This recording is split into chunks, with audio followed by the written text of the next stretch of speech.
La lectura, Clarita, no la cambié, pero un momentico. Nosotros vamos a desarrollar la lectura de Jorge La Rosa, que habla de la experiencia de la lectura, enfocándonos en el punto 14, que es el leer en dirección a lo desconocido. Siga.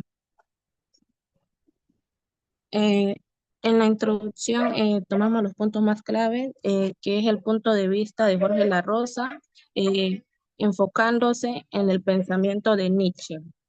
Él basa sus teorías en el pensamiento de él y otros autores para afirmar lo que está diciendo y darnos esa perspectiva de lo que él opina acorde a lo que el otro está pensando, basándose en la experiencia y en el pensamiento filosófico de este otro autor. Continúe, por favor. Aquí tenemos a los dos autores. El uno es del libro y el otro es el que está mencionando. Jorge La Rosa nació en 1959, eh, en la actualidad sigue vivo y en parte estaba complicada la búsqueda porque no salía como mucha información de él. Y colocamos una frase de él que dice, el niño está cada vez más acostumbrado a que el texto es un pretexto para hablar de sí mismo. Esta frase hace referencia inicialmente a la educación, fomentando lo que es la lectura y la identidad del lector, que viene siendo en este caso el niño. Se involucra también, él considera que los niños deben involucrarse también en los textos y analizarlos de una manera más, bueno, en una manera en la que ellos puedan llegar al punto de analizar lo que están leyendo, teniendo en cuenta sus emociones y sus puntos de vista. El otro autor es Friedrich Nietzsche, que nació en 1844 en Alemania y murió en 1900 en Alemania también. Aquí colocamos otra frase que dice, solo comprendemos aquellas preguntas que podemos responder. En esa parte también se relaciona mucho lo que hablábamos ayer en la clase sobre los conocimientos previos que ya se tienen para así mismo dar una respuesta a ciertas preguntas. Entonces él dice que él considera que de pronto nuestro pensamiento o nuestro razonamiento está limitado y no podemos ser capaces de comprender lo que él nos está dando a entender en dichos textos. También Jorge La Rosa es conocido porque es filósofo, pedagogo y ensayista español, buscando reflexiones sobre la educación, la experiencia y el lenguaje. Y Nietzsche fue un filósofo, un filólogo también, poeta y escritor cultural. Eh, También se basaba en la idea de lo que era la verdad, la religión, el poder, entre otras cosas, influyendo también mucho en la época contemporánea en lo que es la lectura y la psicología. Clarita, cambie, por favor. El contexto histórico de Jorge La Rosa en la elaboración del libro. Eh, Ahí pues compañeros pueden leer ciertas cositas, pero igual. Dice que se publicó en un contexto cultural y académico, eh, y consideraba que la mejor enseñanza no era la tradicional, sino una enseñanza que dejara de expresar lo que las personas estaban leyendo o interpretar esa misma lectura. También a finales del siglo XX y inicios del siglo XXI empieza a tener relevancia lo que es la educación y la literatura. Además, La Rosa fue influenciado, como ya se había hablado, por Nietzsche, Blanchot y Barthes. Bueno, otros autores que plantean que la lectura debe entenderse como, no debe entenderse como un proceso dinámico, lo que ya había dicho, sino que debe ser una experiencia que involucre también tanto el autor como el lector. para sí mismo organizar emociones, pensamientos y contradicciones que pueden generarse en el momento del texto. También culturalmente, este libro refleja la reacción contra prácticas educativas rígidas, que las personas o los niños queden encerrados en un solo pensamiento, tipo la educación tradicional, memorización o análisis estructurados de dicho y no salgase de ese contexto. Entonces, lo que la Rosa piensa apoyándose en Nietzsche es que las personas tienen que tener un pensamiento propio, un pensamiento más crítico. Clarita continúa. Aquí ya nos adentramos un poco más en lo que es el punto 14, leer en dirección a lo desconocido. Eh, a mí me llamó mucho la atención en la parte que salía lo que explicaba el de Nietzsche, que era como escritor, un escritor insolente, impertinente, que buscaba desestabilizar a sus lectores, ya que interrumpía la tranquilidad, la paz y los hacía salir de la zona de confort en la que ellos estaban. No los dejaba estar en una zona tranquila, sino en una zona pasiva, sino activa. Eh, También eh, este lector nos obliga obviamente a tener una postura más crítica y más activa, eh, y detesta la conformidad. Entonces, por eso nos pone y nos enfrenta sacándonos a sí mismo de nuestra zona de confort o nuestra complacencia, nuestra comodidad. También las dificultades que se generaban aquí no se adaptan a las experiencias comunes, genera, eh,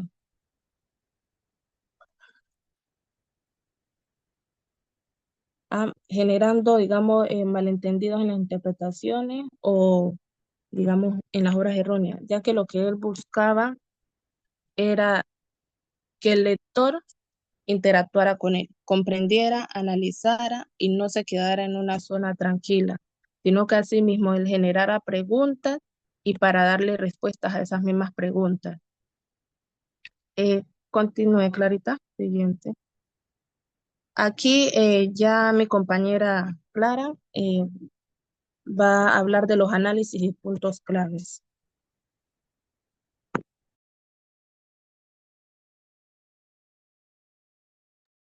Buenos días para todos, prof y profesor. Bueno, profesor. Sí, me escuchan. Sí. Sí,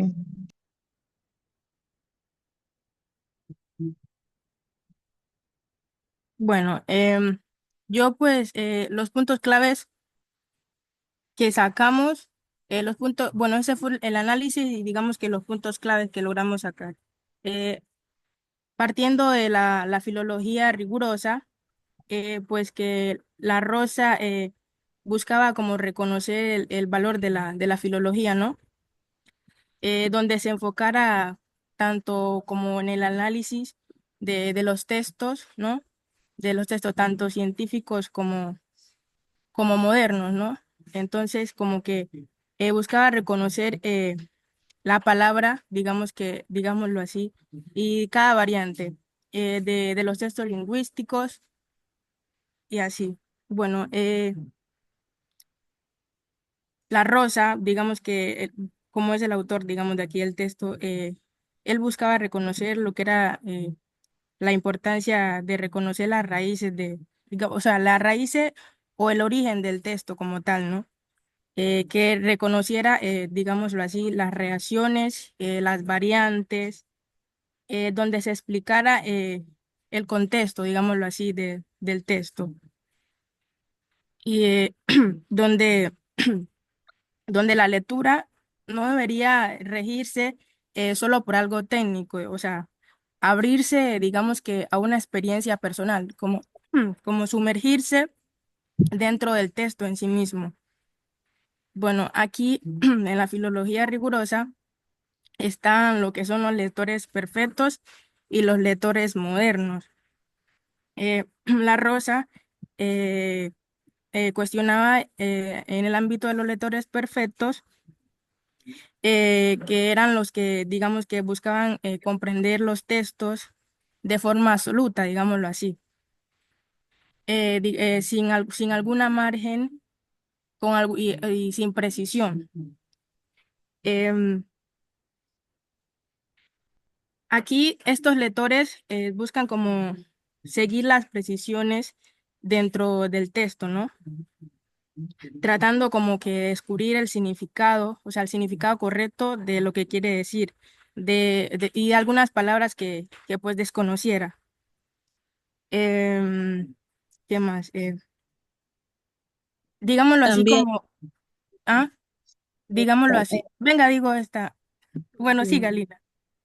no, sigan, porque yo iba a decir Bueno. algo de eso mismo, pero no termino. Ujú. Digámoslo así, como que el texto tuviera un sentido propio, ¿no? Un sentido verdadero, eh, donde como que debe ser desenterrado de sus raíces, digámoslo así, a través de un análisis objetivo, o sea, claro y preciso. ¿No? ¿Qué iba a decir, Lina? No, referente a los lectores modernos y a los lectores perfectos. Los lectores modernos, en este caso, vienen siendo esos personas capaces, ya que Ujú, son las personas que consideran que inicialmente leen despacio, con profundidad, ujú. eh, se interrogan también a sí mismo de lo que están leyendo, se toman su Pero tiempo. sí, también Y mira, Lina, ujú, siga. sí, También siga, siga. aquí, en el lector moderno, Nina, también, bueno, y profesor, ¿no? Porque no estamos hablando de las dos solas. Ujú, También es lo como que mismo. sí, como que se enfocaba en interpretar el texto, bueno, los textos de forma más activa, digámoslo así, desde su propia perspectiva, algo así como de su propio criterio, donde como que no aceptaba el sentido, o sea, como que un texto no está fijo, digámoslo así, sino que construyéndolo a partir de su experiencia personal, o sea, desde lo que él ha vivido, algo así, ¿no? O sea, y además como que no buscaba eh, lo que el autor quiso decir, sino que como que lo que él mismo como que quiere darle a interpretar, lo que él mismo quiere interpretar, ¿no? Bueno, pasando a la otra parte de quién lee, eh, la Rosa pues dice, ¿no? Que cuando leemos no somos exactamente los mismos, o sea, cuando leemos, bueno, antes de leer no somos lo mismo que cuando leemos un libro, o sea, como que cambia toda la perspectiva, no es que como que nos sumergimos a un mundo de alguna manera como que diferente. Eh, y que la lectura nos afecta de alguna manera porque nos mueve. Y, o sea, en cierto sentido, en cierto sentido nos transforma, o sea, la lectura, ¿no? Aquí eh, dice que Nietzsche no solo tiene, dice Nietzsche que no solo se tiene acceso a un libro a través de la experiencia vivida, no, que solo se tiene acceso a un libro a través de la experiencia vivida, a través o sea, a través de lo que nos está dando a entender, y más que todo cuando nos identificamos con lo que ahí se está diciendo, como tal con la historia. Bueno, ¿dónde fui? Pasando, enseñar a leer en dirección a lo desconocido. Bueno, aquí dice que el mundo está por leerse de otras maneras, ya que nosotros mismos aún no nos hemos leído. Esa es una parte muy importante, porque aquí dice la Rosa que para entender, digamos que un libro o de otra manera, hay que leerse también con el sentido, ¿no? Con el tacto, con los sentidos, decía ahí también. O sea, con el cuerpo en sí mismo, ¿no? Porque es que no es solo leer por leer, o sea, es con todo el cuerpo. Entonces, eso me llamó mucho la atención. Porque el mundo, esa frase es muy importante, el mundo está por leerse de otras maneras, de la manera que estamos acostumbrados a hacerlo. Porque es que al leer lo hacemos con todos nuestros sentidos. Bueno, aquí en el cuerpo, ¿tiene algo por decir, Lina? No, continúa. Ah, bueno. Aquí en el cuerpo del lector, eh, el autor nos recuerda, se me olvida el nombre, la rosa, eso, la rosa. La rosa nos dice que el autor no solo, a ver, como que se me fue lo que iba a decir, el cuerpo del lector. O sea, que únicamente, o sea, el autor nos recuerda que leer, o sea, no solo únicamente es con la mente, porque el cuerpo también participa, o sea, va como que, esas dos van de la mano. Bueno, el lector, o sea, el lector a que Nietzsche aspira lee con todo el cuerpo y no solo con las partes altas y privilegiadas. La Rosa sugiere que en el sentido de un texto, bueno, se entiende en sí también que como que a veces la lectura no, ahí decía un pedazo, bueno, no lo voy a decir porque en tanto nos provoca como un nudo en la garganta que nos deja en silencio. Bueno, una partecita aquí va así del libro, pero ya voy a continuar. Bueno, en la comparación, ¿no? Aquí, o sea, en la parte hicimos una comparación donde la lectura y la escritura como actos de resistencia, Michel Foucault. Aquí, esos dos autores como que tienen un mismo pensamiento, o sea, se conectan esos dos. Foucault con la rosa, porque Foucault plantea que leer y escribir pueden ser formas de resistencia ante las estructuras de poder, y a lo que conecta con lo que dice la rosa sobre la lectura como un acto de transformación personal. Claramente, o sea, que la lectura nos inspira de alguna manera, nos remueve, como se dice, y nos transforma. Aquí en la diferencia, hicimos una diferencia entre estos dos, porque así como tienen semejanza en lo que dicen en sus pensamientos, también tienen algunas diferencias los dos. Entonces, aquí tenemos que Foucault analiza la lectura y escritura desde una mirada política y de poder, mientras que la Rosa, en cambio, como que pone el foco en la experiencia subjetiva y educativa de la lectura, o sea, ahí como que cambia la variante. Eh, Se pronuncia Foucault de pronto, ¿vale? Foucault, ay, disculpe, profe. Foucault. Ajá. Bueno, Foucault, más que todo, se lleva a un nivel más personal, ¿no? Digámoslo así, eh, donde la lectura tiene que transformar a la persona o al individuo. Bueno, es lo mismo. eh, Directamente, donde de alguna manera nos altera nuestro orden, ¿no?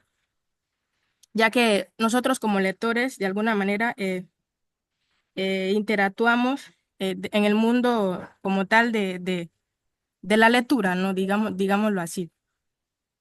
Eh, y, y Foucault, ¿yo de quién hablé? Fou- Bueno, creo que sí, fue de Foucault. Bueno, mientras que la rosa, para él no consiste en solo adquirir conocimientos, digámoslo así, sino que también como que las palabras no afecten, digámoslo así, ¿cómo se dice? Que no, o sea, que no afecten en realidad que nosotros pensamos. O sea, aquí como que tienen una gran diferencia, sí, en sí. Bueno, aquí continúa creo que la compañera Lizzy. Sí, continúa Lizzy. Ajá, buenos días, profesor y compañeros. Bueno, en este caso empezaré hablando sobre la relevancia actual de la obra.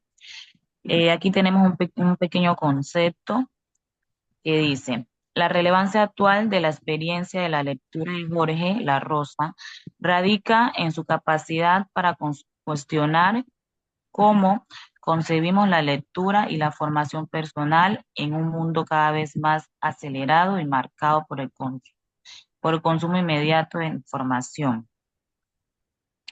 Eh, Esto quiere decir que, digamos, es la idea en que de cómo vemos la lectura o la experiencia subjetiva y personal que en uno mismo queda.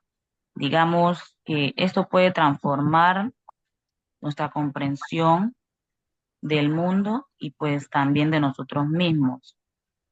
Eh, la obra destaca que la lectura no es solo una actividad intelectual, sino que también una experiencia emocional y subjetiva, que dice que esto puede cambiar nuestra perspectiva y nuestra comprensión del mundo. Eh, en un mundo cada vez más globalizado y diverso, la lectura puede ser herramienta poderosa para desarrollar la empatía y la comprensión hacia diferentes culturas y perspectivas.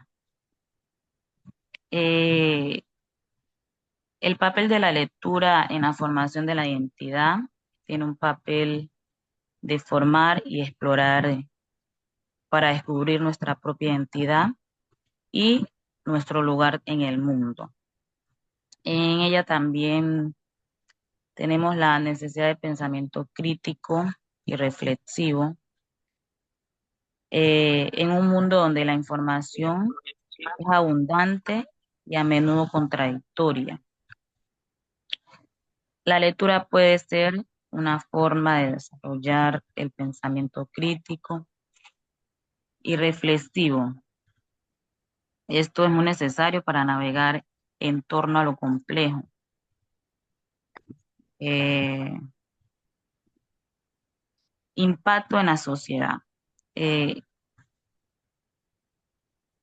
ajá, impacto en la sociedad. Como concepto, tenemos que la Rosa ha influido profundamente en las prácticas pedagógicas al cuestionar el modo en que las instituciones abordan la lectura. Hoy, muchas escuelas y universidades tienden a instrumentalizar la lectura, viéndola como Clarita, una herramienta para, disculpa, Litsi. ¿ah? para Ya, siga. adquirir conocimientos, aprobar exámenes o mejorar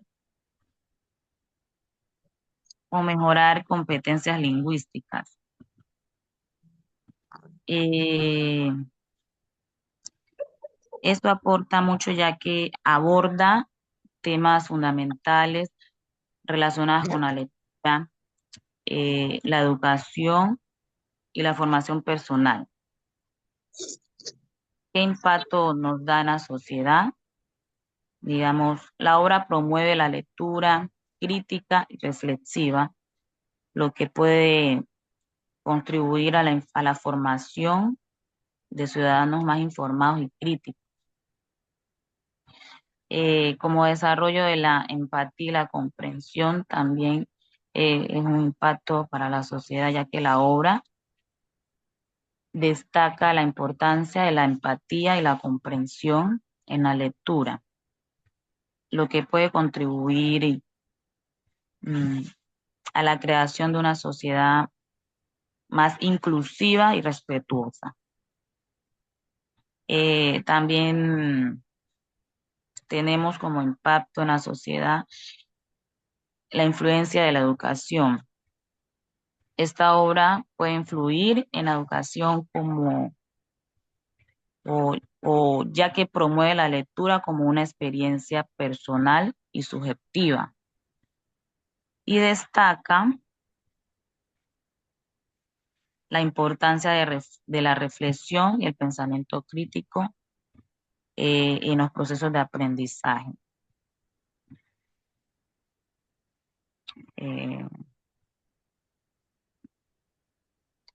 Eh, como reflexión de la obra decimos que la importancia de la lectura enfatiza en la capacidad para abrir nuevos horizontes de interpretación y conocimiento.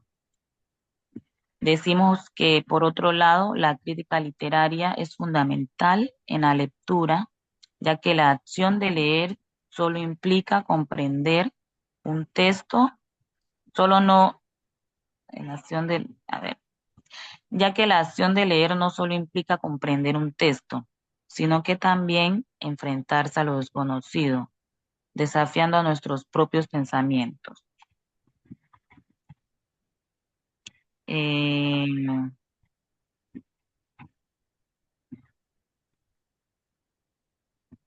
Bueno, esta reflexión pues nos llega mucho ya que es fundamental en el contexto pues de la crítica literaria, ya que nos ofrece una perspectiva innovadora y profunda sobre la experiencia de la lectura y su relación con la interpretación y la crítica literaria. Como conclusión, para concluir, este autor nos permitió reflexionar sobre el verdadero significado de la lectura. La Rosa nos plantea que el arte de leer es una experiencia profunda que puede transformar la manera que percibimos y la literatura y la crítica. Aquí tenemos también las citas del autor, la obra, compañeras.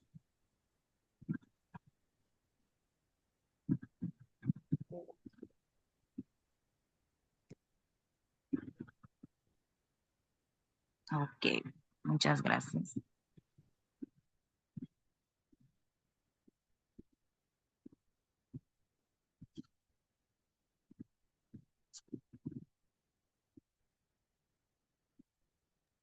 Listo, muy bien, compañeras. Compañeros, ¿alguna inquietud, pregunta o sugerencia respecto a la exposición? ¿No? ¿No hay alguna participación? Por allí, Marcelo, que de pronto él como que le ha estado interesando a la filosofía. ¿No tiene algún aporte?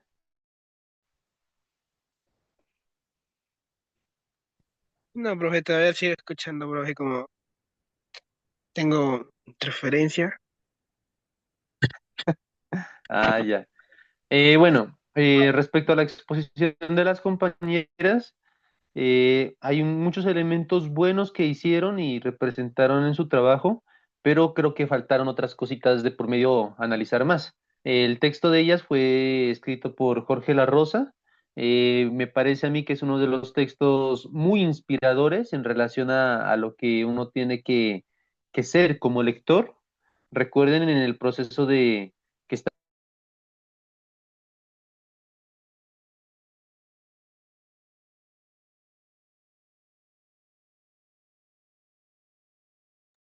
Profe, no se le escucha, o solo soy yo. No se les escucha.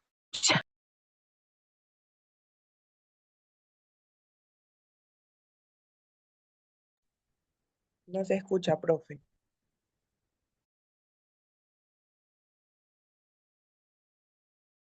estamos ahorita analizando la lectura en relación a la obra literaria, ¿no? A la crítica literaria.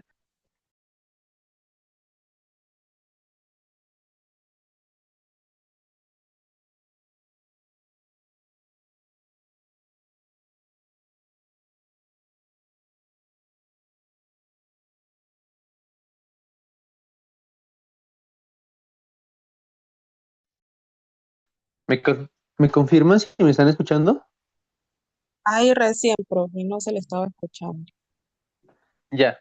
Entonces, lo que quería comentarles es que Jorge La Rosa plantea, es un libro extenso, pero dentro de ese libro extenso hay un capítulo que es leer en dirección a lo desconocido, que enfatiza concretamente en Nietzsche. Creo que al grupo como tal tomaron elementos muy importantes, pero les faltó profundizar más en lo que viene siendo el autor principal, que en sí viene siendo Nietzsche. Por ejemplo, no mencionaron cómo escribía Nietzsche. Eh, la escritura de Nietzsche es muy diferente a las demás.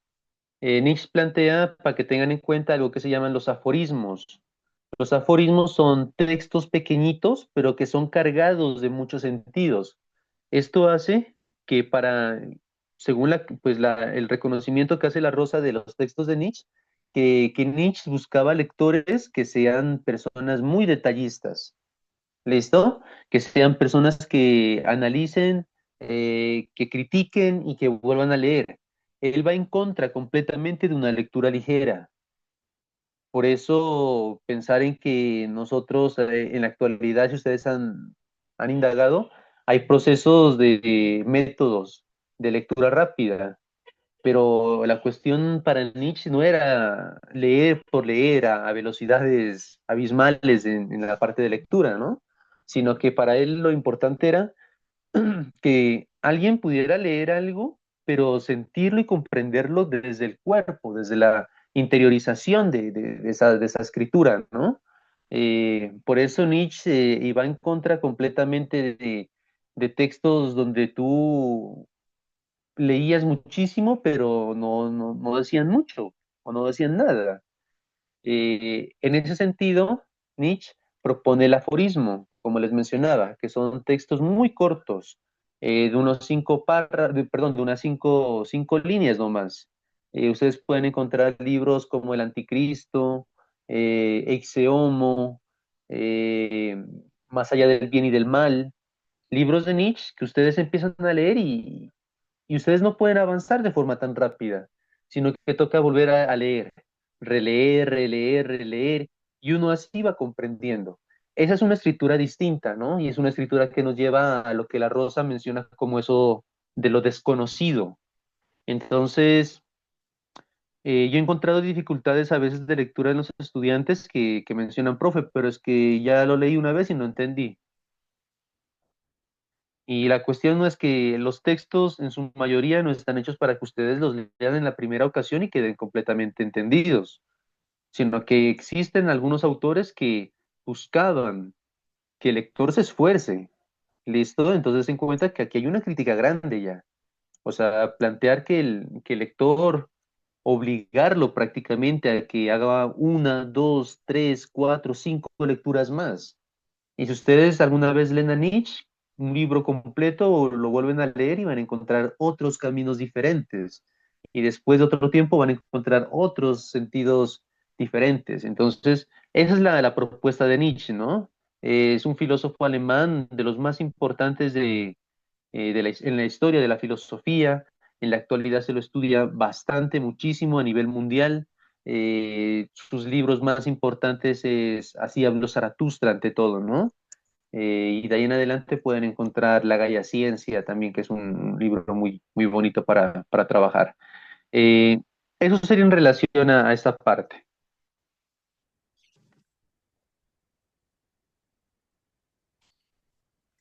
Entonces, como Ival nos tocó lo que es sobre la lectura, elogio a las dificultades, autor Danilo Zuleta, está presentado por la compañera Yolima Cuero Montaño, Liliana Vergara, quienes habla de Ana Karina Castillo Preciado. Una breve introducción de lo que es el tema que vamos a tratar es sobre las medidas que exploramos esta lectura. Pudimos visualizar que el autor Estanislao Zuleta argumenta que las dificultades no son un obstáculo a superar, sino una oportunidad para el crecimiento personal. Además, podemos decir que el proceso de la lectura activa no solo nos ayuda a descifrar palabras, sino también a interpretar signos y construir nuevas ideas. Autores Estanislao Zuleta. Estanislao Zuleta, quien es de muy poca educación, ya es capaz de transmitir la profundidad de una obra y trazar puentes con ella, que el lector deseoso de aprender pueda interpretar, cruzar, que pueda ir más allá de lo normal, que pueda cruzar fronteras. Además, Stanislaw Zuleta también se basó mucho en estos autores que es en Nietzsche, Marx, Freud y Foucault, a quienes utilizó como base para sus análisis. Ahí mejorar la parte ¿cómo se llama? De la pronunciación de los nombres, ¿no? Les recomiendo a todos utilizar en lo posible, si quieren, para cuando tengan dificultades con los nombres, ingresen a Google y en la parte de traducción le colocan el nombre y ahí bajito le dan reproducir el nombre y ahí pueden escuchar cómo se pronuncia. ¿Listo? Listo, gracias.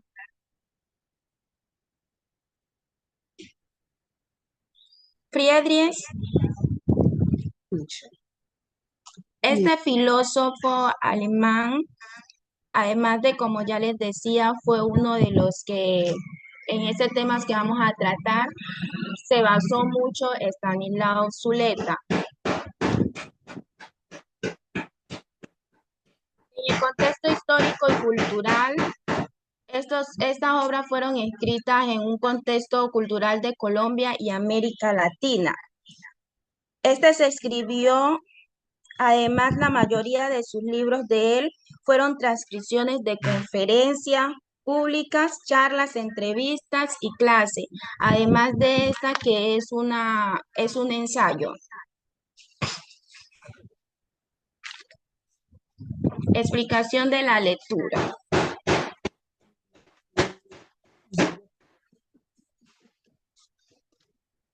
Dice que para Estanislao la lectura es como un trabajo.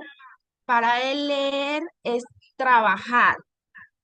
La lectura en el campo donde la pone todo lo que es para descifrar un código es determinada escritura de textos. Además, él dice que hay que dejarse afectuar, perturbar, trastornar por un texto, o sea, irse más allá de lo profundo, escudriñar más de lo que leemos para poder entender.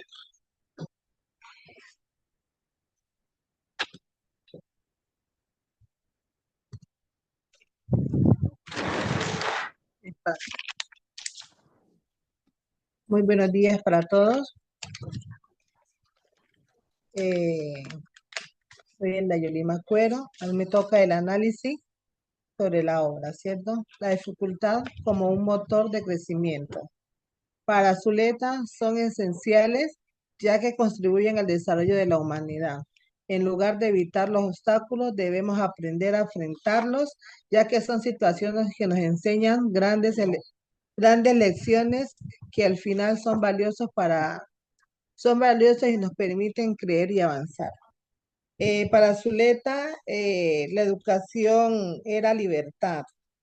La importancia de la pedagogía, para Zuleta decía que la educación es un proceso liberador. Criticaba la educación tradicional, o sea, de solo meter la información al estudiante, que el estudiante tenía que ir más allá de lo que el profesor le daba, sino investigar, crear. La importancia del diálogo también para leer algo esencial, que el proceso educativo en la vida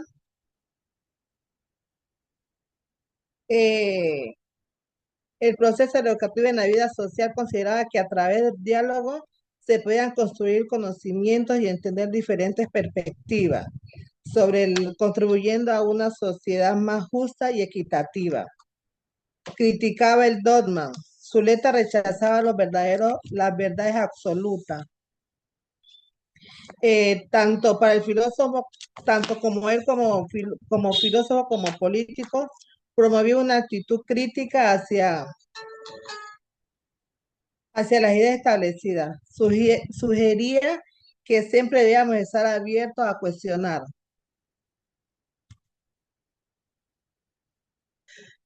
Puntos clave del autor.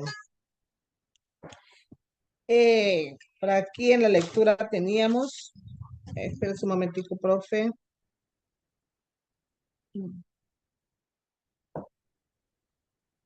Pero voy a empezar primero con la lectura, que leer, para Zuleta decía que leer es trabajar. Él quería decir que ante todo no existe un código común que haya sido traducido, más que los significados que luego vamos a traducir, o sea, que teníamos que leer y releer para poder entender lo que estábamos leyendo. Que leer era una aventura, era entrar a explorar.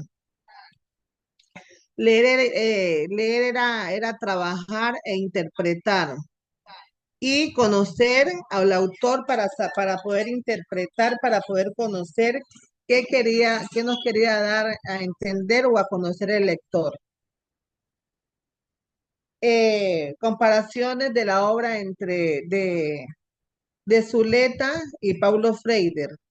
Tenemos unos conceptos y diferencia entre lo que fue Paulo Freire y Zuleta. Un momento.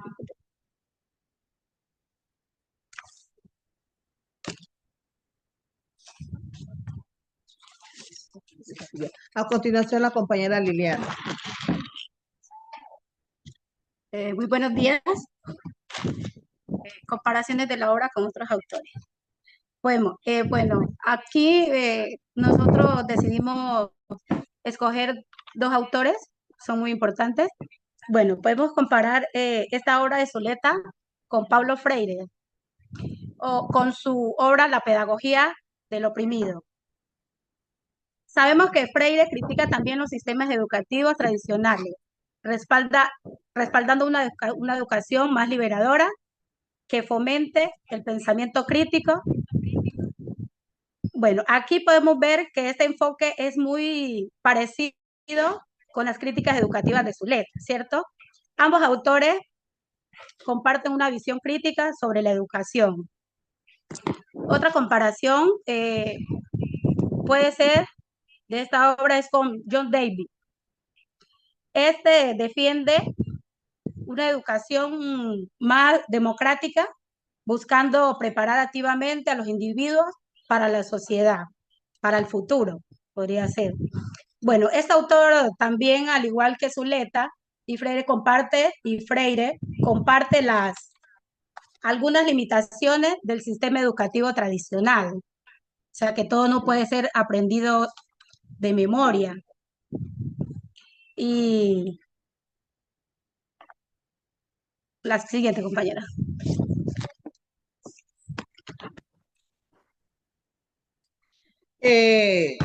Análisis de la relevancia actual de la obra. En la actualidad, esta obra sigue siendo relevante ya que nos aporta una perspectiva psicológica que nos invita a examinar con las dificultades que incluye en el crecimiento personal y emocional de las personas. Esa obra de Zuleta ha sido tan importante en la actualidad en la educación a nivel, podríamos decir, mundial, porque de los aportes que él hizo a la educación se han dado grandes desafíos, como es la tecnología, los aportes de la escritura crítica, los estilos narrativos, las temáticas centrales. También podemos relacionar las ideas de Zuleta con algunas teorías modernas sobre la resiliencia y el desarrollo personal, explorando cómo podemos enfrentar las adversidades que nos conllevan a una autocomprensión. Podríamos decir que él siempre hablaba y criticaba la educación tradicional, donde solamente era ir al colegio, a la escuela, y llenando de información que nos impartían los docentes. Eso nos dejó para hoy en día lo que es las IAs, donde nosotros no nos llenamos de información, sino que investigamos y siempre vamos más allá. Porque él decía como decía Nietzsche, que leer no era solamente susurrar, sino que era escudriñar, era avanzar y era explorar. Que vea que rumiar, como la vaca.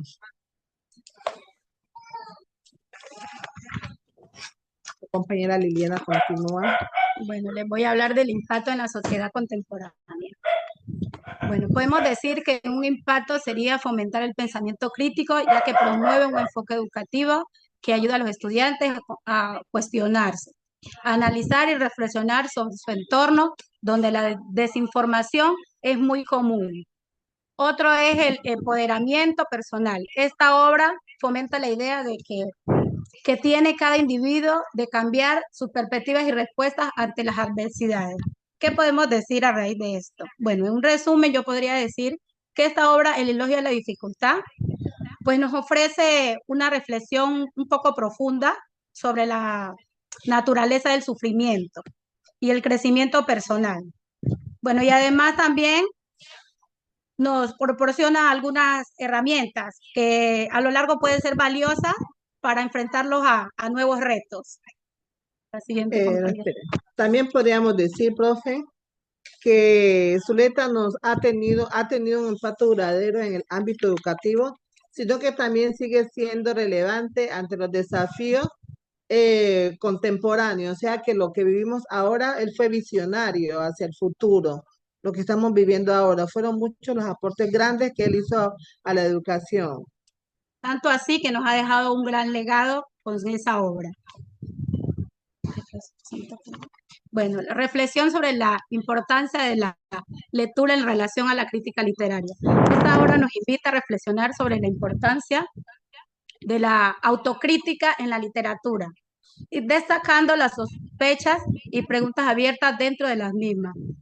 Nos permite apreciar cómo la obra literaria no solo es un producto artístico, sino que también fuentes de pensamiento crítico y social.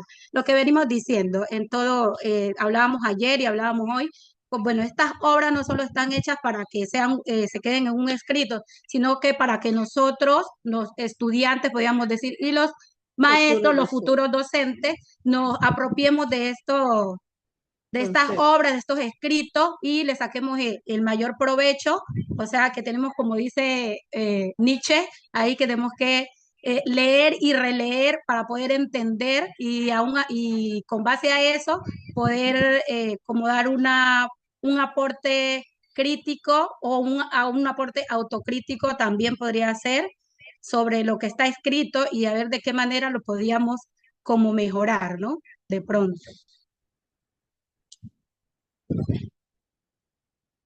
Y como ya para terminar, una conclusión, este trabajo nos enseña que debemos ir más allá de lo que leemos, que debemos saborear y profundizar, entender, pasar fuentes de fronteras para así poder tener una mejor comprensión de lo que se está leyendo, para poder dar nuestra opinión con respeto, seguridad y certeza. Pues lo que decíamos, profe, que cuando leemos y entendemos, nos apropiamos del tema, podemos interiorizar lo que leímos y podemos así mismo dar una explicación consciente de lo que hemos leído. O sea, que podemos contar la historia a través de lo que hemos leído, de pronto sin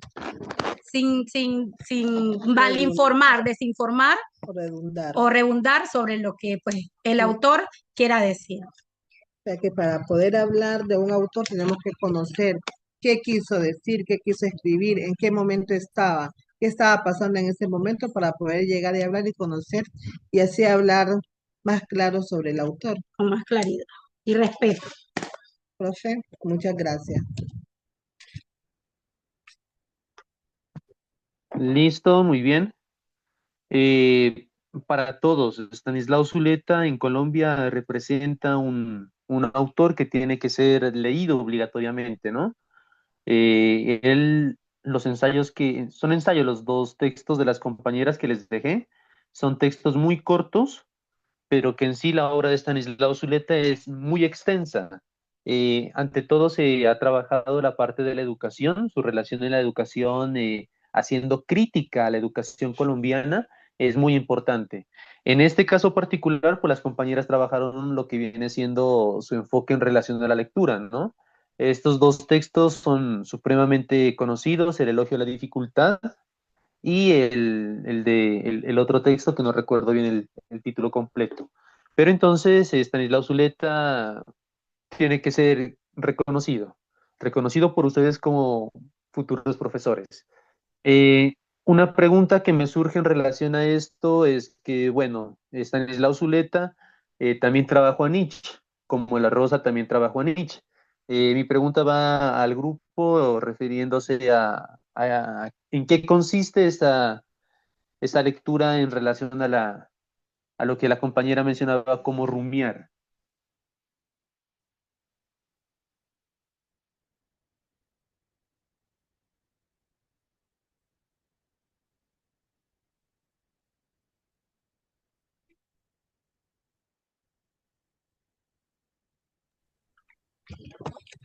Pues, profe, con respuesta a lo que usted está preguntando, podríamos decir rumiar es escudriñar, saborear. O sea, sabemos que las que rumean son las vacas y ellas voy a hacer la comparación, ¿no? Las vacas son las que rumean, ¿no? Y ellas, su alimento lo mastican, o sea, rumiando así exactamente, poco a poco, lo Saboreando, como saborean poco a saboreando. poco. Entonces, ahí decía Nietzsche que la lectura debe ser como un trabajo, ¿no? Hacer y volver a hacer, entonces en este caso sería como lo mismo, ¿no? Leer, releer para poder entender, o sea, saborear la lectura, profundizarnos en ella, más Es allá, más allá irnos más allá de la de lectura, la lectura, el entender y sabor. buscar de pronto cosas que el lector quiera decir y que están sumergidas ahí dentro de la misma lectura. Listo, muy bien. ¿Los compañeros tienen alguna inquietud para el grupo de Yolima, y Liliana y Dagny?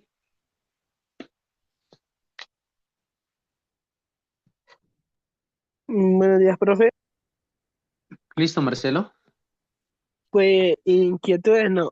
Quería era como que hablar de la importancia de, como dicen las compañeras, en la referencia de rumiar, que de leer y releer, ya que como, como dijo, o como le pasó a Zuleta, pues se demuestra que no es una persona que, digámoslo así, estudió o se educó gran parte de su vida. Pero gracias a que él era un lector que gustaba leer mucho, pues esto demuestra que una persona que lee puede, de cierta manera, puede autoeducarse.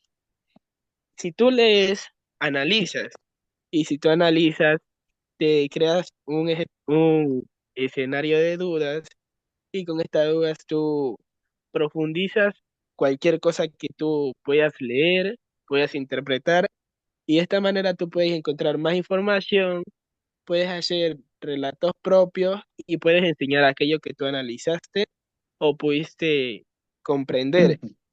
Así como hace Zuleta, no solamente se conformaba con leer algo una sola vez, sino que se daba cuenta que cada vez que leía y volvía a leer algo que ya leyó, éste encontraba más información de la que tenía inicialmente. Y así, cada persona que leía una obra que él relataba, creaba otras conclusiones aparte de las que él tenía. Y esto es lo importante, como decir, lo hago y lo vuelvo a hacer, porque cada vez que lo hago, aprendo algo nuevo de lo que ya sé.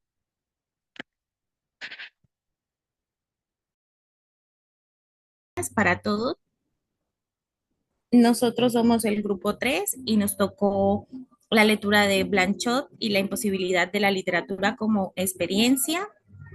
Nuestro grupo está conformado por Francis Yarisa Torres, Marcela Rayo y quienes habla, Ayelena Arroyo. ¿Podemos pasar la diapositiva, por favor? Profe. Vale, gracias. Entonces, como introducción muy corta, tenemos que Blanchot es uno de los grandes pensadores del siglo XX. Plantea que la literatura, perdón, yo hablo un poquito rápido, pero es porque soy muy ansiosa, voy a tratar de hacerlo lento. Y pues ustedes sienten de que, aunque yo voy a tratar, estoy hablando muy rápido, me lo hacen saber. Entonces, es uno de los pensadores del siglo XX que plantea que la literatura es una experiencia imposible. Según él, la escritura va más allá del autor, convirtiéndose en un espacio propio donde el lenguaje adquiere vida y autonomía. En lo largo de la lectura podemos encontrar cómo se cambia, ¿no?, la literatura tradicional por una moderna o las reglas que se van perdiendo. Entonces podemos seguir para no enfatizar mucho en eso. Tenemos una tabla de contenido porque la lectura abarcaba 6 subtemas. Entonces ahí están los nombrecitos. El primero es el grado 0 de la experiencia. El segundo es escribir la experiencia de la obra. El tercero es la fascinación de la renuncia. El cuarto es de Kafka y la imposibilidad de continuar la obra. La quinta es la soledad de la escritura y la última viene siendo la pregunta por la experiencia. Entonces, antes de llegar a hablar del grado cero de la experiencia, podemos dar como un contexto histórico y cultural, diciendo que Blatchot, creo que se dice así,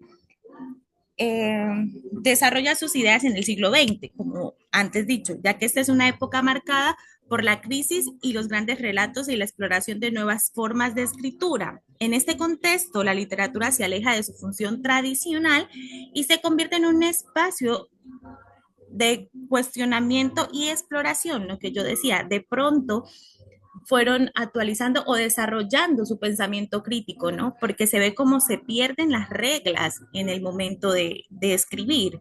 Entonces yo digo, esto de pronto pasó porque nosotros desarrollamos a tal punto nuestro pensamiento crítico y cada humano piensa de una manera diferente y para mí pues la verdad es subjetiva, ¿no? Según el punto de vista de cada quien, entonces yo digo como que, wow, me encanta ese punto de que ya no hayan reglas como tal para escribir. Entonces, bueno, él, para hablar sobre él, yo creería que Mauricio Blanchot es como un escritor muy complejo de entender, de pronto para mí, de forma personal, porque ayer yo agarré la lectura y bueno, yo dije, empecemos. Y leí la primera parte, que era el grado cero de la experiencia. Una vez no entendí, dos veces no entendí, tres veces no entendí, y yo, Dios mío, ¿qué pasa? O sea, pero luego dije, no, o sea, a ver, respira, Ayelin, cálmate. Y volví a leer porque cada vez que leía entendía algo diferente. O sea, ya no tenía la primera idea y luego me iba para otra, pero uno trata como de no entender porque pues al final, siempre que usted vuelve a leer, salen cosas nuevas. Entonces voy a tratar de hablarles de lo que me quedó o de lo que siento que es importante del grado cero de la experiencia, porque voy a abarcar los dos primeros temas.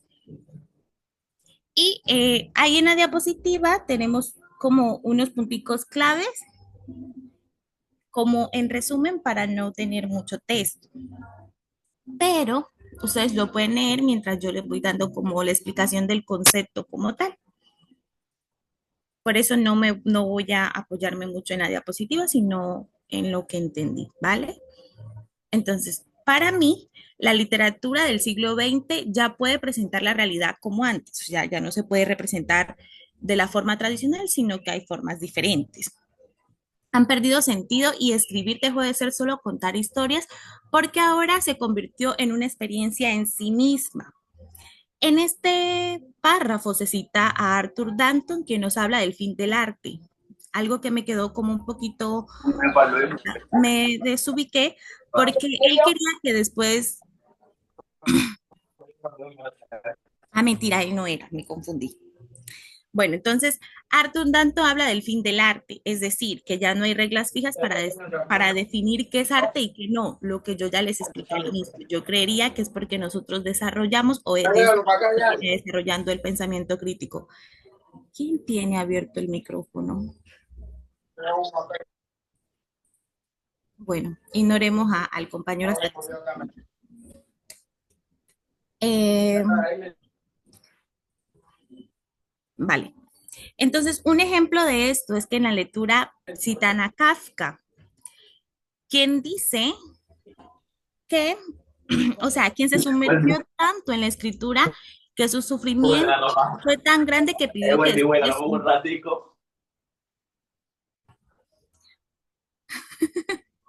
gracias. Quien pidió que después de su muerte sus obras fueran destruidas. Entonces yo digo, ok, si se supone que todos queremos dejar un legado, porque este señor pide que después de que muera destruyan sus obras. Pero es que de pronto no sé si iban a salir otras hipótesis o lo demás, ¿qué será su pensamiento de él, no? ¿Vale? Entonces, ¿qué podemos recalcar de esto? Que puede ser que lo consumió tanto al autor que se convirtió en una experiencia intensa que se lleva al límite, ¿vale? Que es lo que muchas veces nos pasa. De pronto a mí se me dificulta mucho escribir porque me desespero. Y sigamos.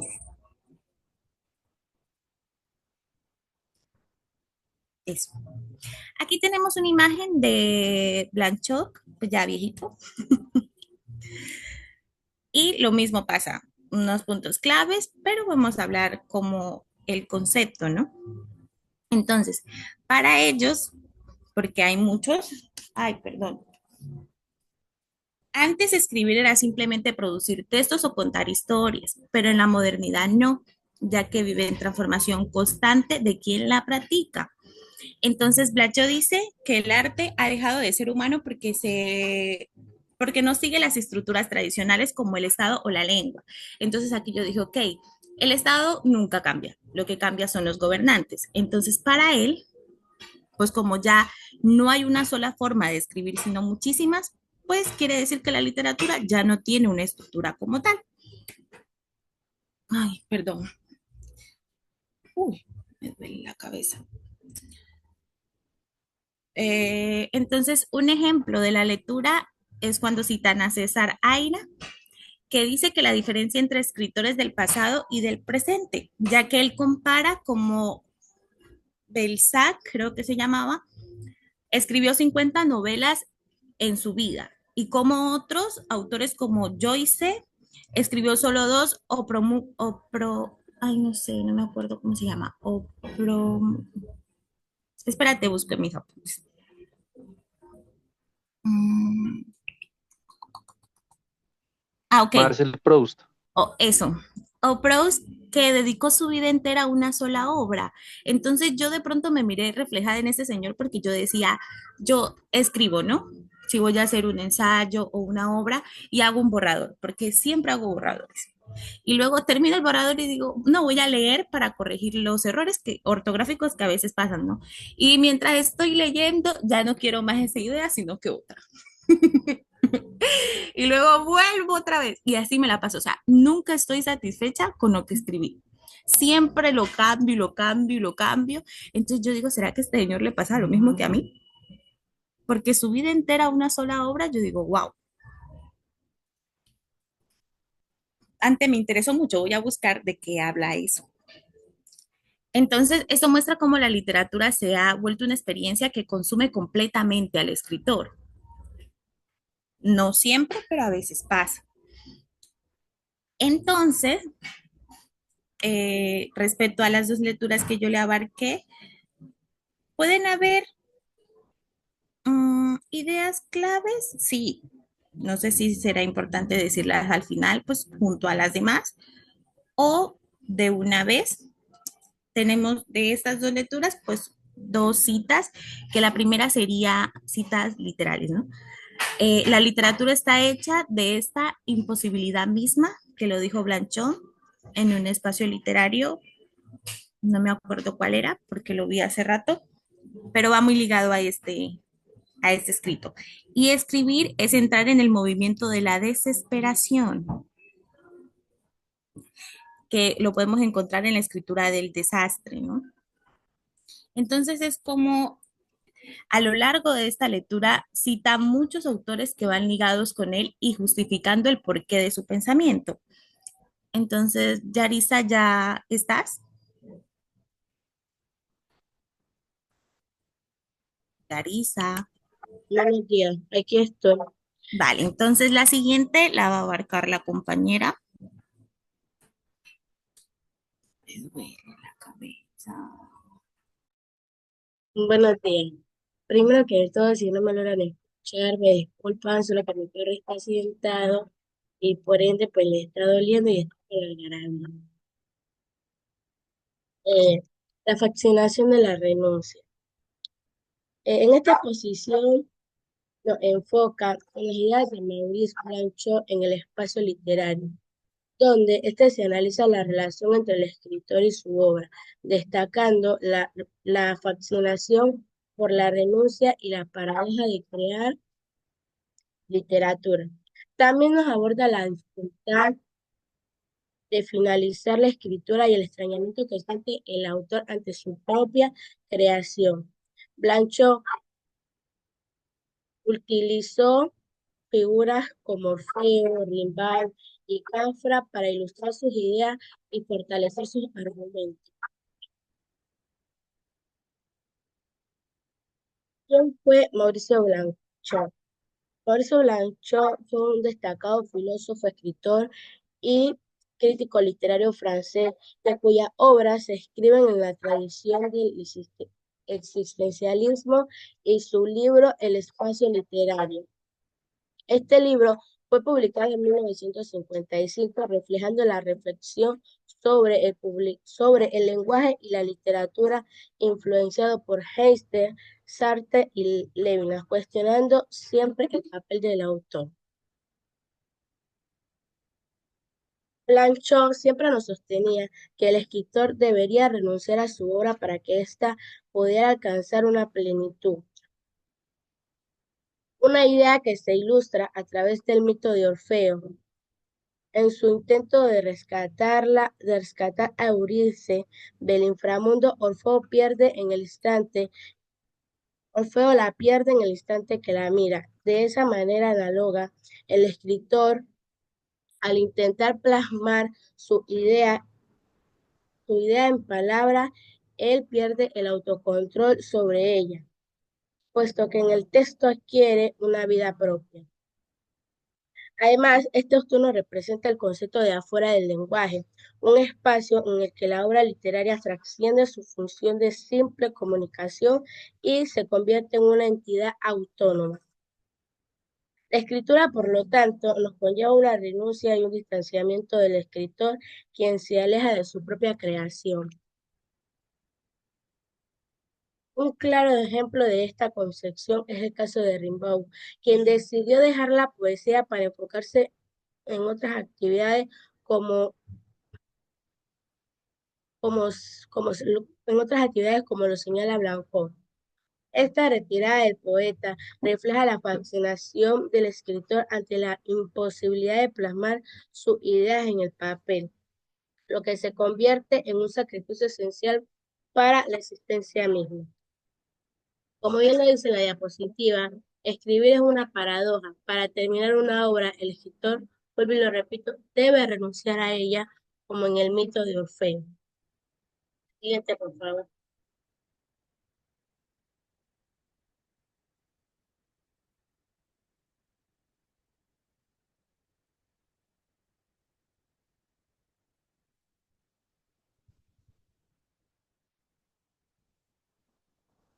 En la lectura de Blanchot sobre Kafka, la afirmación impersonal de la escritura se revela un poco sin principio ni fin, una experiencia límite en el escritor se enfrenta a su propia imposibilidad de concluir.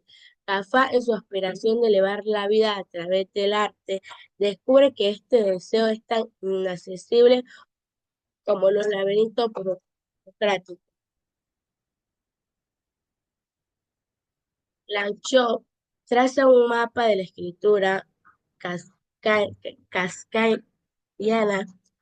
basada en sus diarios, donde la literatura aparece como una necesidad inferior absoluta.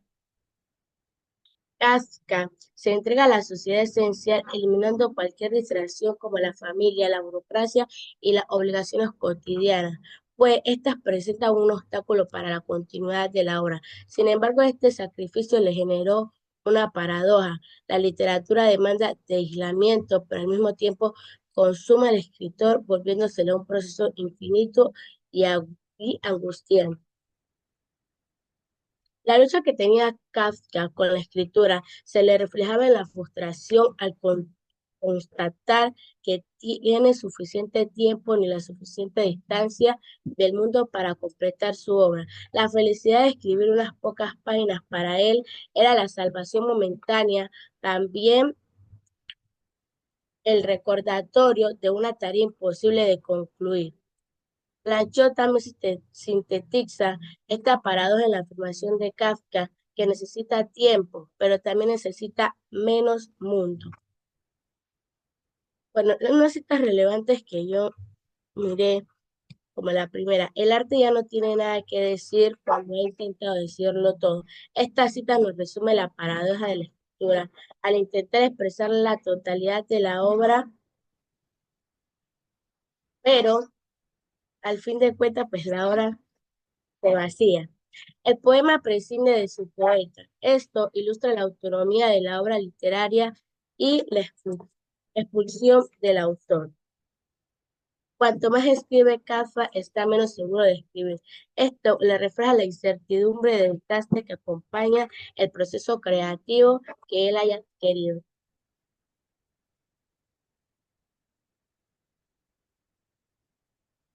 Ya mi compañera Marcela les explicará el resto. Buenos días. La siguiente. La soledad de la escritura. Se plantea que la literatura desde su inicio es una experiencia de soledad. A medida que el escritor se adentra más en su tarea, la obra escrita se vuelve más escasa y menos visible, ya que la fascinación por lo representado reduce la presencia del mundo en la obra. En este caso, o sea, lo que yo entendí del texto es como que los escritores como tal, o sea, una forma de ellos concentrarse o tener una mejor inspiración es alejándose del mundo, o sea, teniendo una vida más privada, como más concentrada, para así ellos tener, tener como que esa intimidad con su escritura, según lo que leí de Blanchot. La escritura de Kafka refleja una paradoja fundamental, su intento de salvarse mediante la escritura, al mismo tiempo que esta actividad lo aleja de la humanidad y lo sumerge en la soledad irreductible. En cambio, ese autor, él era como que si un texto, o sea, él decía era que si al momento de él ya morir, el texto también moría con él. O sea, que él como que no se enfrascaba solo en él. Y que la escritura no se puede reducir a una simple explicación de la vida. Más bien es un medio que abre un espacio para una experiencia negativa y esencialmente incompleta. La obra literaria en este sentido es un reflejo de la imposibilidad de la experiencia planteada, la vida y la obra misma. Bueno, tras la ausencia de la importancia, Blanchot argumenta que la obra de Kafka no busca relevancia, más bien muestra una conciencia de la desgracia. La literatura moderna, al enfocarse en la negación de la experiencia y la imposibilidad de compartirla con el mundo, subraya la ausencia de cualquier propósito redentor. Siguiente.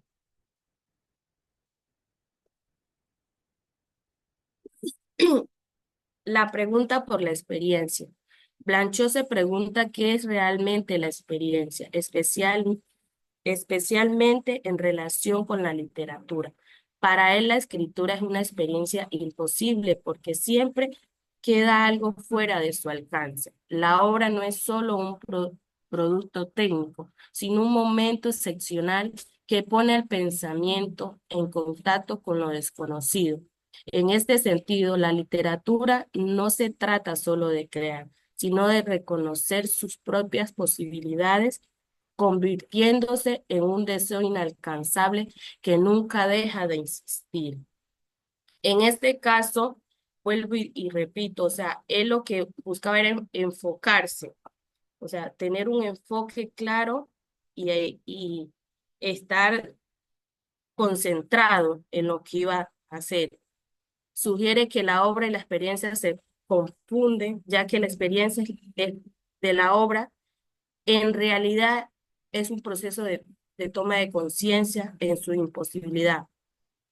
Blanchot argumenta que la experiencia de la obra es una potencia concentrada, un deseo imposible de inicio. La literatura no es solo formalismo, tiene una esencia que busca una concentración. Gracias. Como conclusión, diga por favor. Maurice Blanchot plantea que la literatura es una experiencia imposible porque el lenguaje y la escritura tienen vida propia, más allá del autor. Escribir deja de ser un acto personal y se convierte en un proceso sin final definido, donde la obra nunca está completa, cerrada. Esto cambia la forma en que entendamos la relación entre quien escribe el texto y quien lo lee, mostrando una verdadera esencia de la literatura. Es su capacidad de reinventarse y generar nuevos sentidos constantemente. A la conclusión que nos lleva es que o sea, él se centraba en algo y eso es todo. Gracias.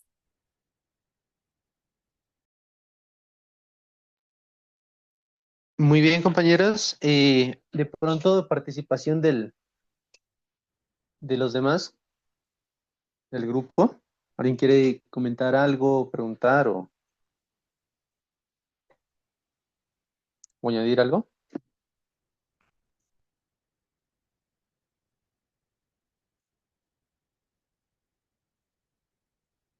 Bueno, a ver. Eh, para las compañeras, pues me pareció muy bien la intervención de la primera persona que inició en relación a la relación que hizo entre su vida, se puede decir, comentarios sobre lo que ella experimentó y la relación con el texto, ¿no? Que de eso es lo que se trata, ¿no? Eh, Quisiera hacer una pregunta creo que fue en la anterior diapositiva, a ver, que mencionaron que una obra nunca está, ¿cómo que fue que dijo? ¿Abierta? ¿Siempre está abierta?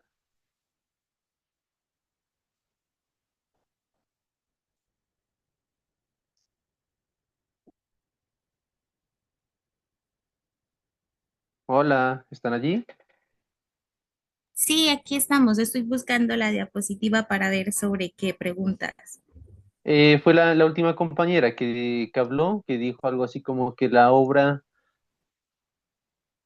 como a ver, acá dice, donde la obra nunca está completamente cerrada. ¿Qué significa eso? Quisiera que nos O sea, explicaran un poco esa cuestión.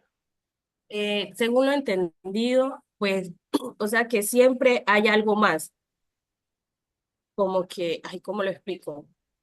Cuando estás en el momento como de inspiración respecto a algo, o sea, si usted busca y sigue concentrando, usted siempre tiene algo más de qué hablar, pues según lo que yo entendí, o escribir en ese caso. ¿Nos podrían brindar una especie como de ejemplo como para... Porque ustedes mencionaron a muchos autores, bastantes. Entonces, sí me gustaría un poquito que explicaran eso en relación a los autores que mencionaron, porque aludieron a Kafka ante todo. Lo citaron bastante a Kafka y me gustaría de pronto conocer un poquito qué es lo que pasa con él, o por qué es que lo mencionaron tanto.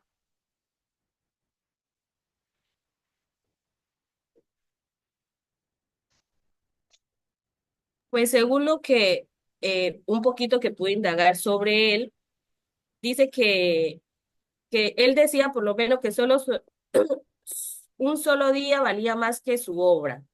O sea, que como que para él era muy importante los momentos, por decirlo así. Y que según lo que, ay, ¿cómo lo explicaría? Profe, qué pena, se me cayó el internet. Así que no he hablado porque no, o sea, escuchaba, pero como entrecortado. Ya. Nuevamente, entonces, para la compañera que llegó, eh, ¿cuál es la... ¿Por qué lo mencionaban tanto a Kafka? ¿Cuáles son los aportes al texto de Blanchot respecto a este autor?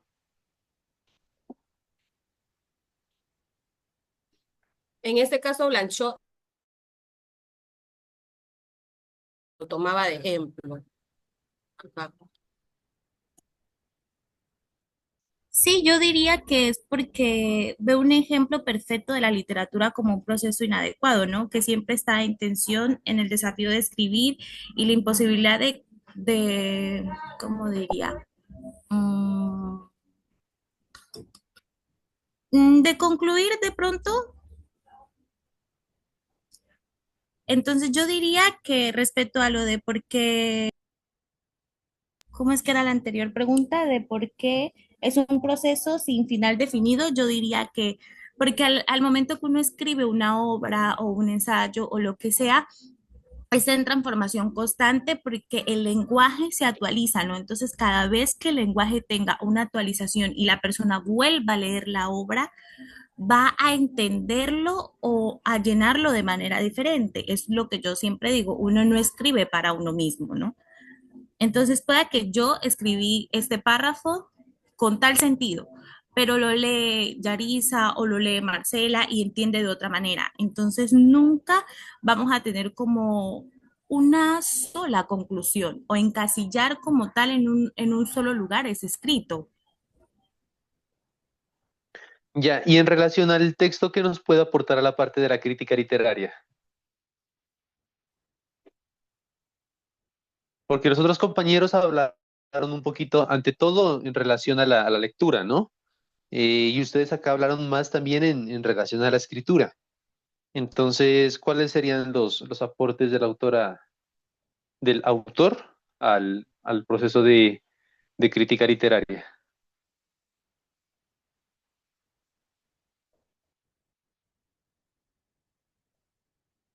Espérate, arreglo mis pensamientos, porque estoy como con un montón de ideas.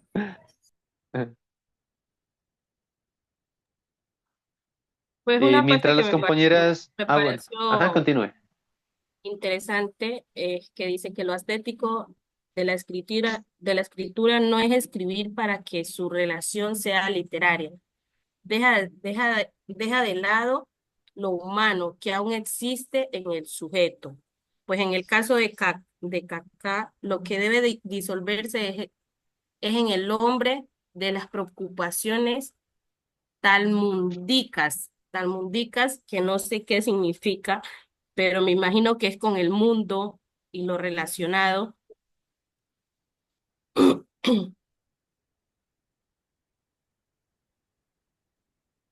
Allí es importante de pronto a Kafka, para los que ya han leído, pues su obra más popular es La Metamorfosis.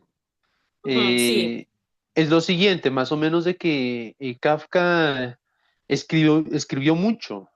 Él escribió bastantes cosas.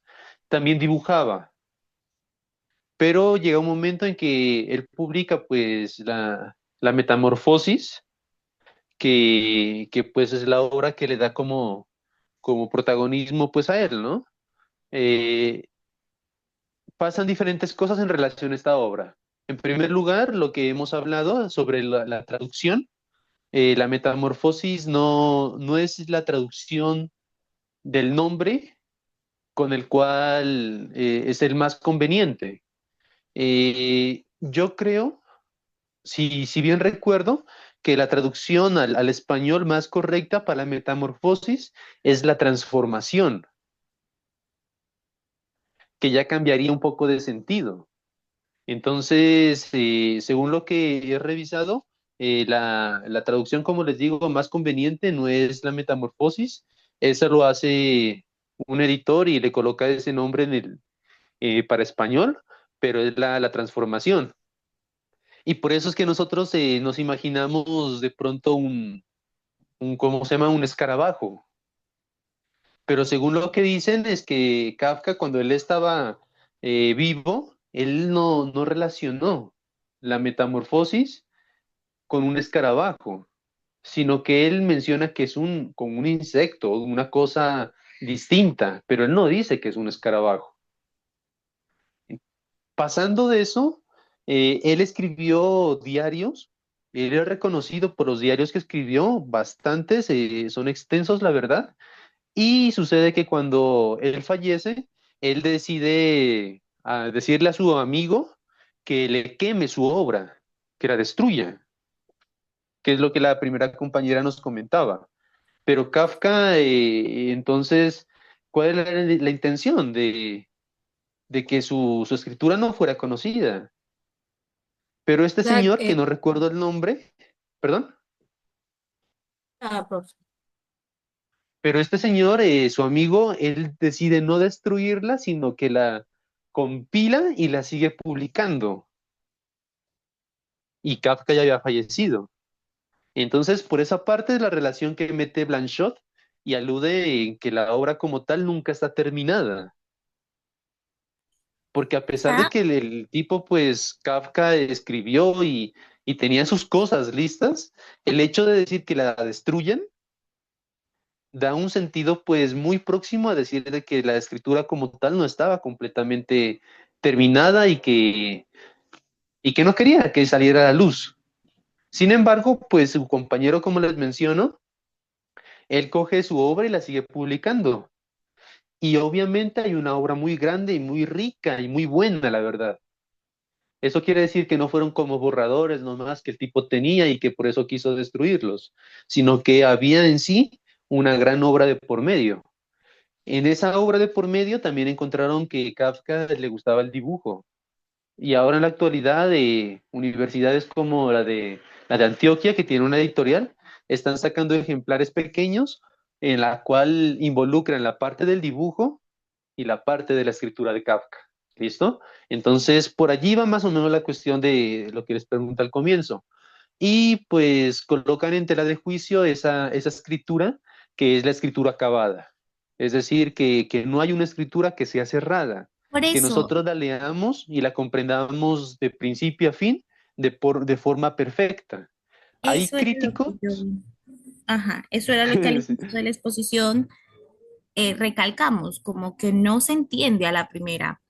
Y si lo entiendes a la primera es porque tienes un recorrido muy largo o de pronto te interesa mucho la literatura y ya has conocido desde otros espacios, ¿no? Entonces yo diría que es la revolución a la crítica literaria, al mostrar que la literatura no es solo un medio para contar historia o reflejar una realidad, sino un espacio propio y autónomo. O sea, que quiere decir que la crítica dejó de buscar un solo significado o, como yo decía, encasillarlo de una sola manera y empezó a ver el texto como un espacio infinito de posibilidades porque cada vez que alguien lo lee, puede cambiar, o sea, está abierto a interpretaciones. Exacto. Como Entonces, decía la es la obra compañera, abierta. es Ujú. rumiar, o sea, leer y releer, porque usted lo lee una vez y queda una idea, vuelve y lo lee y se centra en otra idea. Entonces, o sea, el tema es leer y de pronto él a la hora de su muerte decir que no quería que se publicaran, era porque él de pronto tenía algo más y por eso sentía que no estaba completo. Yo digo Sí, o que sea, tenía los miedo de que, motivos son muchos, ¿no? O sea, de saber qué es lo que pasó. Tocaría analizar bien el caso, pero hay varios escritores que han hecho eso, que al momento de escribir su obra dejan solicitando ciertas cosas, pero pues no se cumplen, o sea, pero des en cuenta que si el amigo de Kafka no hubiera cumplido los deseos de Kafka, nosotros a Kafka no lo conociéramos como en la actualidad lo conocemos, no, ni tuviera el protagonismo que tiene actual. Creo que han sucedido diferentes escritores, creo que también Borges, creo que él deja pidiendo que destruyan ciertos textos y cuáles sí se publiquen. Otro caso es el escritor de Chile, el chileno Roberto Bolaño. Él escribe una obra, pero grandísima. Es una obra, o sea, un monumento grandísimo. Es una novela, yo por acá la tengo. Se llama 2666, se llama así, se llama la obra. Y tienen, miren, tiene un total de 1216 páginas. O sea, es un libro grandísimo. Y cuando él fallece pues lastimosamente joven de una enfermedad, creo que era de los riñones, y no recuerdo muy bien. Y él deja solicitando Él en su afán de escribir tanto, él quería escribir y escribir para poder dejarle una obra a sus hijos y con esa obra ellos pudieran subsistir. ¿Sí me entienden? O sea, es una cuestión como bien dura, ¿no? O sea, el hecho de escribir es complejo. Y aparte el hecho de saber que va a fallecer, pero él quiere dejarle a sus hijos no solamente la obra, sino que también un texto con el cual ellos pudieran de pronto solventar las necesidades, ¿no? Entonces él coge y deja esta obra, 2666, y en ella son cuatro novelas. Son cuatro novelas. Cuatro o tres, pero no recuerdo bien. ¿Y qué es lo que él pide? Que cada novela sea publicada de forma individual. Es decir, que se vaya publicando una y después de un tiempo la otra y después de tiempo la otra. Pero ¿qué pasa? Que la editorial la coge, la novela, y la publican en una sola. ¿Qué pudo pasar? O sea, ¿qué implicaciones tiene que una obra no haya cumplido lo que el autor quería? Puede que cambien las cosas, puede que sí, puede que no, pero hay implicaciones de por medio, obviamente. De pronto de carácter económico,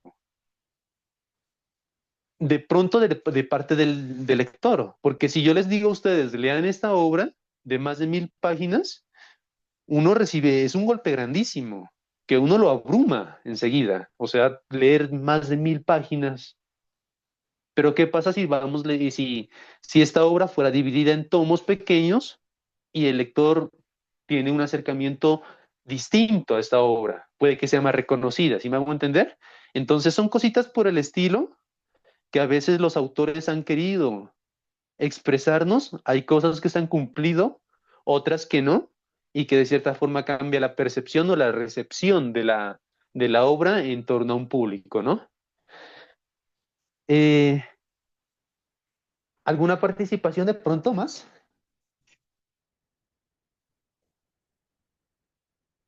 Bueno, entonces, ahorita el grupo me pareció bien algunos textos, interpretaciones que hicieron en relación a la exposición. De pronto algunas dificultades, miraba que por ahí hubieron algunas equivocaciones y de pronto mejorar la oratoria de algunos integrantes del grupo, ¿vale? Que hablaron muy bajito, de pronto les faltó organizar un poquito más, pero en sí la exposición estuvo buena. Habíamos quedado que en este momento íbamos a tomar un receso. eh, son las, Van a ser las 10:10, entonces tomamos hasta las 10:30 en punto, ¿listo? 10:30 arrancamos con el siguiente grupo. Mientras eso me da la oportunidad para poder guardar el video, ¿listo? Entonces voy a cerrar sesión para poder grabar lo que trabajamos hoy día y a las 10:30 nos conectamos. ¿Vale, chicos? Y el último grupo me escribe para darle la nota. Ya le escribimos. Adiós. Ah, listo. Adiós. Adiós.